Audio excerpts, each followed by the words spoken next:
Hi everyone, welcome to week 2 of the Pot Holders Galore Crochet-a-long. This week is my favorite pattern of the bunch, and we are going to be making the Bake Me a Pie Crochet Pot Holder.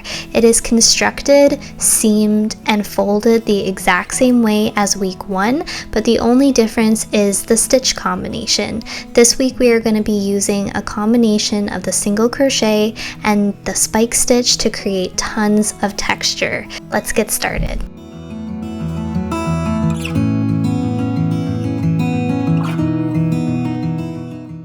We are going to start off by making a slip knot and placing it on our hook and tightening it up. Now chain 30.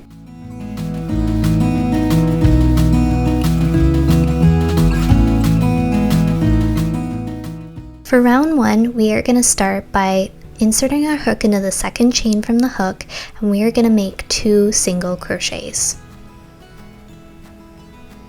Into the next chain, we're going to single crochet, and we are going to do this in every chain across. So in each chain, we're going to make 1 single crochet until we get to the last chain. In the last chain, we are going to make 3 single crochets all into that same chain. And what this does is it makes our first corner. Now rotate your work so we are working along the bottom of the chain, and we are going to go into that next chain and we are going to make a single crochet. So under both of those loops, make 1 single crochet, and we're going to do this in each chain across. So insert your hook into that chain or that space and make a single crochet.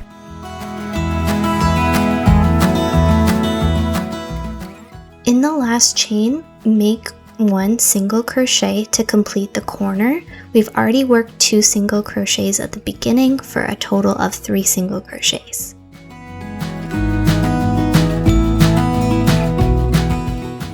For round 2, we are going to go right into that first stitch of round 1, and we are going to make a single crochet and mark it with a stitch marker. This is because we are not going to be ending each round with a slip stitch, so we have to keep track of where that first stitch occurs. We are going to insert our hook into that chain underneath the next single crochet and make a long single crochet. This is a spike stitch. Into the next stitch, we are going to make a regular single crochet going under both loops. And then into the next stitch, insert your hook underneath that single crochet into the chain, draw up your loop to the height of the row, and make a single crochet. This is a spike stitch. And we are going to alternate between a regular single crochet and making a spike stitch all the way around.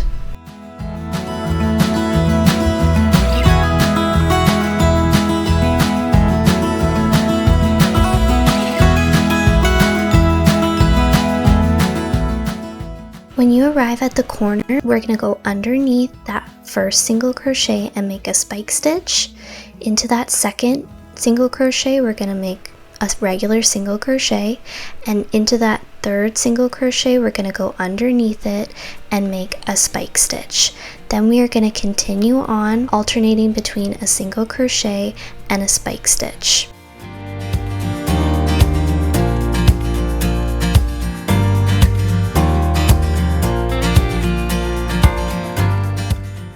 You know you've done this correctly when your spike stitches line up on either side. To end round 2, we are going to make a spike stitch underneath the last stitch of round 1.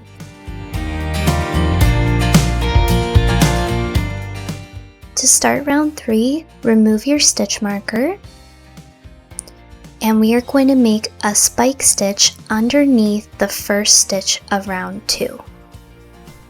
Now mark it with a stitch marker, and into the next stitch we are going to make a single crochet. Into the next stitch we are going to make a spike stitch, and we are going to continue to alternate between the single crochet and the spike stitch all the way across. You know that you've done this correctly when each single crochet is worked into a spike stitch from the previous row, and each spike stitch is worked underneath a single crochet from the previous row. To end round 3, make a single crochet in the last stitch.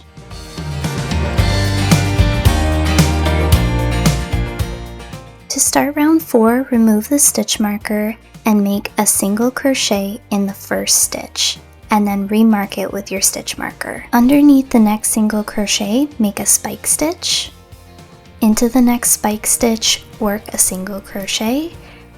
Into the next single crochet, work a spike stitch.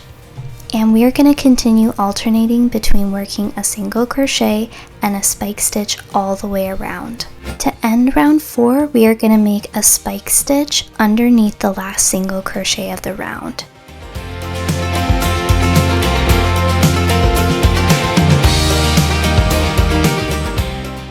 This is what the pot holder looks like after a few rounds. It almost looks like a little pouch.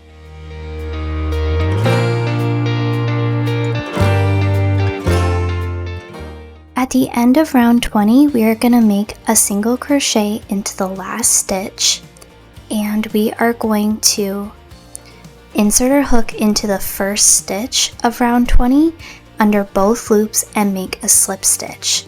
Now we're going to pull up the loop and continue pulling to make a long tail approximately 12 inches for seaming our pot holder. Pull it tight to secure it, and you'll notice some ends that you still need to weave in before we can do anything more. This pot holder is folded, seamed, and we also add a chain circle in the same way that we did for week 1's pot holder. So I'm going to link the video tutorial below in the description box, and you guys can click on the different timestamps to find instructions for each part to finish your pot holder.